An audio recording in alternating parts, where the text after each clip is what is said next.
A chuva caía tão forte naquela noite que o vidro da janela do ônibus parecia sangrar. Eu estava sozinho no último banco, voltando de um enterro que ninguém quis comparecer, quando o motorista freou de repente. As luzes internas piscaram, apagaram e o motor morreu. Na escuridão, ouvi a porta pneumática se abrir. Passos molhados subiram os degraus. Alguém sentou 3 fileiras à minha frente. Não vi o rosto, só uma silhueta encharcada que pingava no chão como se tivesse saído do fundo de um poço. O cheiro era de terra remexida, de túmulo aberto. O ônibus não ligou mais. O motorista sumira. A silhueta falou sem virar a cabeça. Voz baixa, como se estivesse lendo um papel que eu não via. Você veio buscar a carta, não veio? Eu não tinha contado a ninguém sobre a carta. 3 dias antes, recebera no correio um envelope sem remetente. Dentro, uma única frase escrita com tinta que parecia sangue seco. Volte para o ponto 47, antes que eles voltem para você. O ponto 47 era a parada abandonada na estrada velha, onde minha irmã desaparecera há 12 anos. Todo mundo disse que ela fugiu. Eu sabia que não. Quem é você? Perguntei. Minha voz saiu rouca. A silhueta inclinou a cabeça. O reflexo de um raio iluminou por um segundo o lugar onde deveria haver rosto. Não havia. Apenas um vazio úmido, como se a pele tivesse sido arrancada e o que restava fosse a sombra do que um dia foi gente. Eu sou o que sobra quando eles terminam, respondeu. Sua irmã durou mais que a maioria. Quase conseguiu avisar. O ônibus balançou sozinho. As luzes voltaram por um instante e eu vi. Todos os bancos estavam ocupados. Dezenas de passageiros imóveis, de costas, cabeças pendendo para frente como bonecos quebrados. Nenhum respirava. Alguns usavam roupas dos anos 90. Outros pareciam ter saído do trabalho ontem. Todos pingavam a mesma água preta. A coisa sem rosto se levantou. Caminhou até mim pelo corredor. A cada passo, o chão apodrecia. Madeira virando lama, lama virando carnê. Eles não matam, sussurrou. Já perto demais. Eles substituem, um por um. Devagar. Você sente quando começa. Primeiro esquece o gosto de comida. Depois o nome de quem você amava. No fim, você senta aqui e espera o próximo ônibus. Estiquei a mão para a corda de emergência. Não havia corda. Não havia porta. Só um corredor infinito de assentos ocupados por pessoas que já tinham sido alguém. A coisa estendeu o braço. Os dedos eram raízes podres. Tocou minha testa. Estava frio como o fundo de um rio. Você já está no ponto 47 há 12 anos, disse. Só falta aceitar o assento. O ônibus ligou de repente. As luzes se acenderam fortes, ofuscantes. Pisquei. Quando abri os olhos, eu estava sozinho novamente. O motorista cantava baixinho no volante, a chuva tinha parado, e o letreiro marcava ponto final. Olhei para o reflexo no vidro. Meu rosto estava lá. Os olhos não acompanhavam direito quando eu mexi a cabeça, como se ainda estivessem aprendendo. No bolso, a carta que eu carregava tinha sumido. No lugar dela, um ticket antigo, amassado, datado de 12 anos atrás. O ônibus parou. A porta se abriu para a noite limpa. Eu desci. Atrás de mim, ouvi a porta se fechar e o motor roncar de novo, seguindo estrada adentro, buscando o próximo passageiro que acha que ainda está vivo.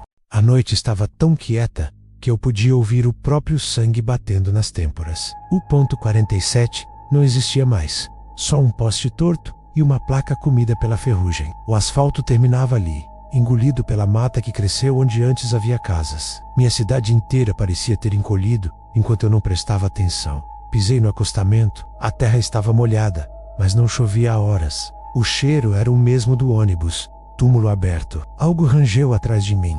Virei rápido. Nada, só o poste balançando. Mas no reflexo da placa metálica, eu vi um vulto parado exatamente onde eu estava.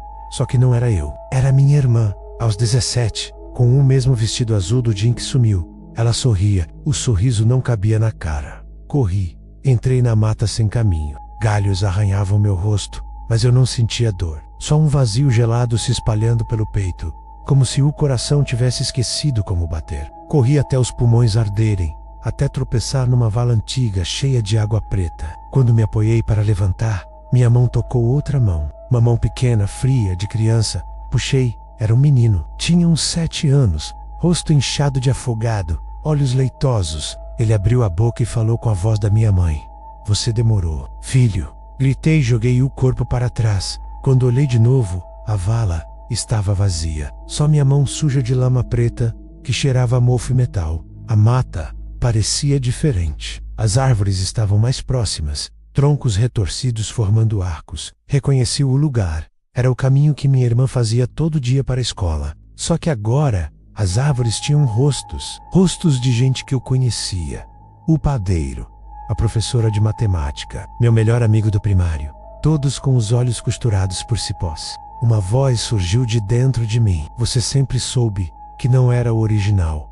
Parecia minha voz, só que mais velha e cansada. Olhei para minhas mãos. As linhas da palma estavam desaparecendo, como se alguém estivesse apagando com borracha. A pele ficava lisa, sem cicatrizes, sem história. A cicatriz do tombo de bicicleta aos 9 anos sumiu enquanto eu olhava. Você é o substituto número 4, continuou a voz. O terceiro durou 11 meses. Você está indo bem. 12 anos inteiros. Quase um recorde. Tentei lembrar o rosto da minha irmã de verdade. Não conseguia. Só vinha a imagem dela sorrindo na placa enferrujada. Sorriso que não era dela. Comecei a andar de novo, sem direção. Cada passo deixava uma pegada que não era minha. Era maior, ou menor, ou com 6 dedos. Eu olhava para trás e as pegadas mudavam sozinhas. Cheguei numa clareira. No centro, um ponto de ônibus. O mesmo do começo da noite. Cadeira de metal, teto enferrujado e uma placa 47. Agora,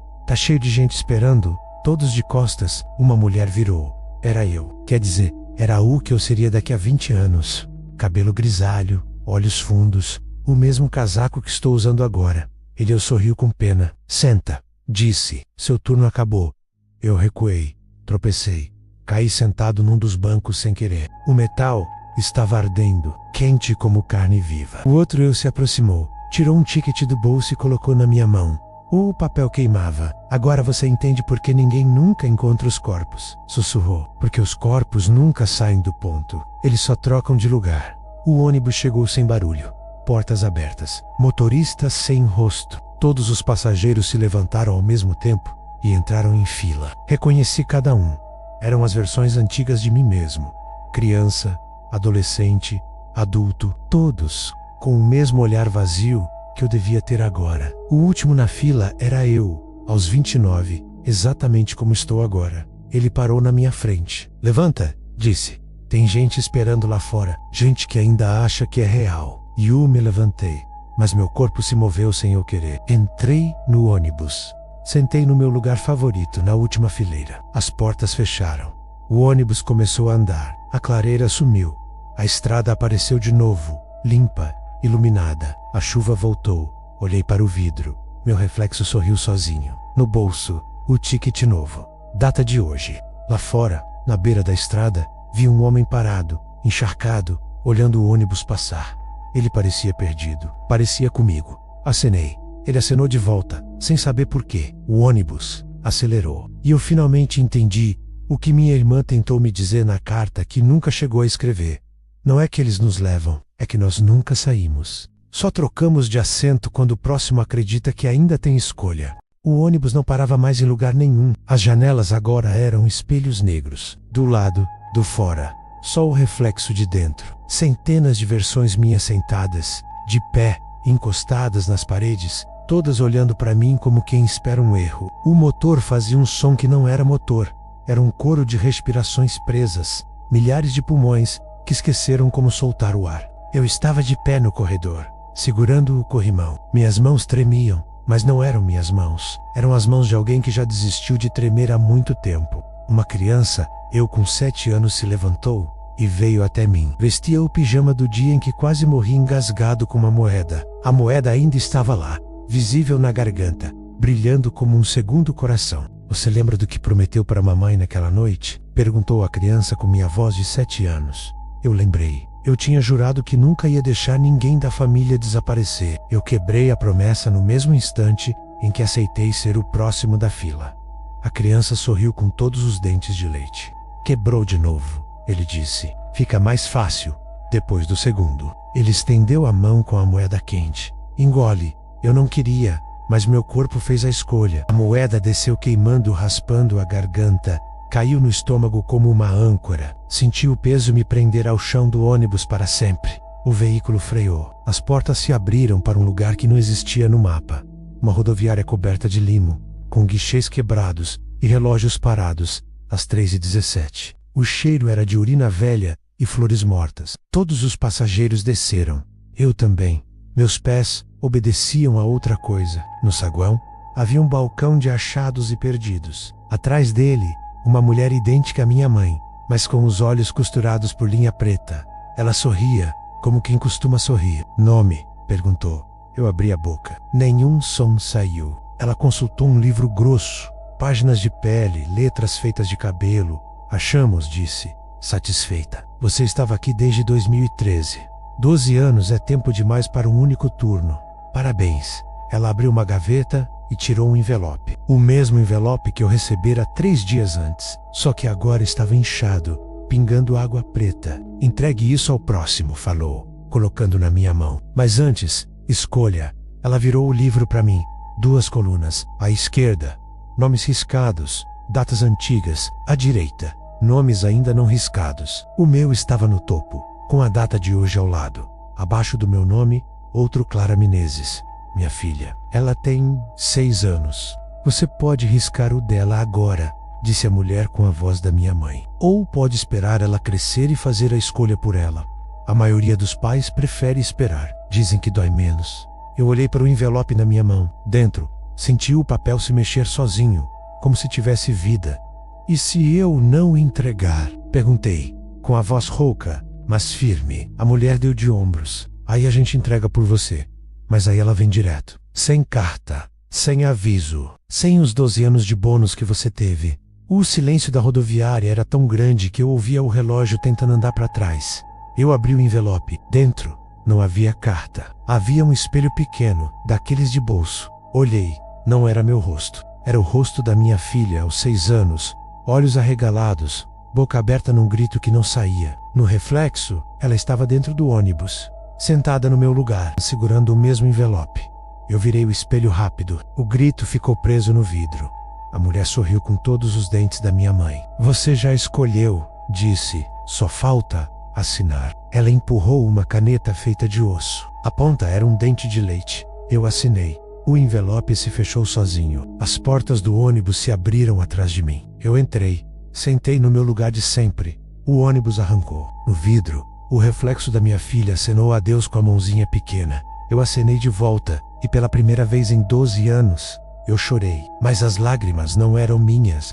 Eram dela ainda quentes, ainda achando que eram de tristeza. O ônibus não tem mais janelas, só espelhos. Centenas de espelhos pregados onde antes havia vidro, todos virados para dentro. Em cada um pedaço de mim que nunca existiu de verdade. Estamos parados há tanto tempo que já não sei se o motor morreu ou se o tempo é que morreu.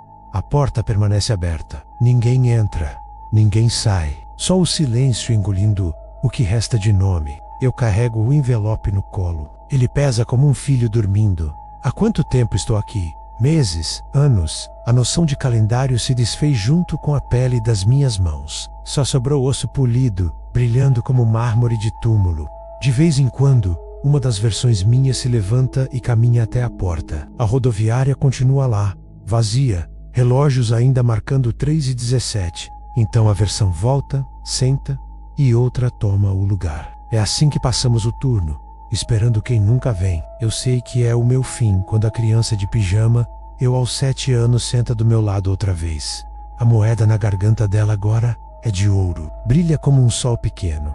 Chegou a hora, diz, com voz doce demais. De quê? De você sair do ônibus. Eu rio. O som sai seco, como folhas mortas roçando. Eu tentei sair 1000 vezes. A porta sempre me traz de volta. Não dessa vez. Ela pega minha mão. Dessa vez você vai como passageiro, não como motorista.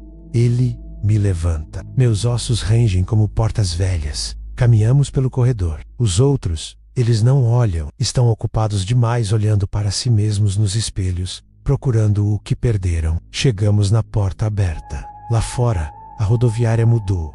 Agora tem luz. Uma luz branca, limpa, que dói nos olhos que eu quase esqueci que tinha. No meio do saguão, uma menininha de 6 anos segura um envelope. O mesmo envelope, vestido amarelo, cabelo preso com laço vermelho, olhos arregalados de quem acabou de perder a mãe no supermercado. Clara, ela me vê, eu a vejo. Ela sorri, aliviada. Papai, grita, correndo na minha direção. Eu abro os braços. Ela para 1 metro de mim. O sorriso morre, porque ela percebe que não sou o pai dela. Sou o que sobrou depois que o pai dela sentou no assento 47. Cadê meu pai? Pergunta, voz tremendo. Eu abaixo a cabeça. O envelope cai da minha mão e se abre no chão. Dentro, não tem espelho dessa vez. Tem uma carta de verdade, escrita com letra infantil, tinta rosa, cheia de desenhos de coração. Papai, eu esperei você voltar. Eu cresci, eu casei, eu tive uma filha. Ela tem 6 anos agora. Ela se chama Clara, igual eu. Eu ensinei ela a não pegar ônibus à noite, mas hoje ela sumiu. Eu sei onde ela está. Eu sei quem vai entregar a carta para ela. Por favor, diga para ela que eu tentei para isso. Diga que eu lutei 12 anos para quebrar a corrente. Diga que eu te amei mesmo sabendo que você nunca foi meu pai de verdade. Diga que eu te perdoo. A carta está assinada Clara Menezes. A primeira, eu olho para a menininha na minha frente. Minha neta, a próxima Clara, ela começa a chorar. Eu me ajoelho e meus ossos estalam como galhos quebrando. Oi, Clara, digo, com a voz que não é mais minha. Eu pego o envelope vazio do chão e coloco a carta dentro. Fecho, entrego. Guarda isso para quando você tiver uma filha. E quando ela tiver 6 anos, você vai saber o que fazer. Ela pega o envelope com as mãos trêmulas. Eu me levanto agora. Dou um passo para trás, para dentro do ônibus. A porta se fecha sozinha. O motor liga. Pela última vez, sento no assento 47. Olho para o espelho mais próximo. Não tem reflexo. Só escuridão. E pela primeira vez em todas as voltas, eu sorrio de verdade. Porque a corrente não quebrou. Mas eu cheguei ao fim. O ônibus arranca. A rodoviária some. E lá fora, na luz branca que dói nos olhos, uma menininha de 6 anos fica parada, segurando um envelope que nunca vai abrir.